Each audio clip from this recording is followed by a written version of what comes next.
இஸ்லாம் இதை ஒரு அழகிய கடமையாக்கி வைத்தது, இதை ஒரு அற்புதமாக்கி வைத்தது. நமக்கு மத்தியிலே அன்பு பெருகுவதற்கு, இதயங்கள் பலமடைவதற்கு, பதட்டத்தை தணிப்பதற்கு முசாஃபஹா செய்வது காரணமாக இருக்கிறது.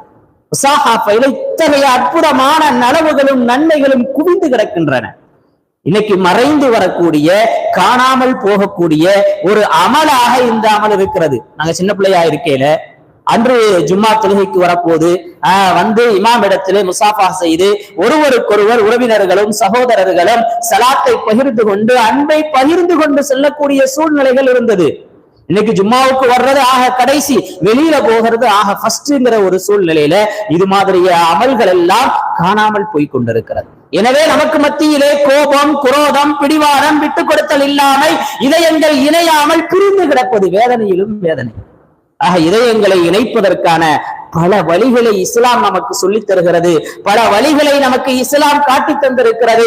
அதில் சிறந்தது, முதன்மையானது ஒரு முஸ்லிம் இன்னொரு முஸ்லிமை சந்திக்கும் போது சலாம் சொல்வது.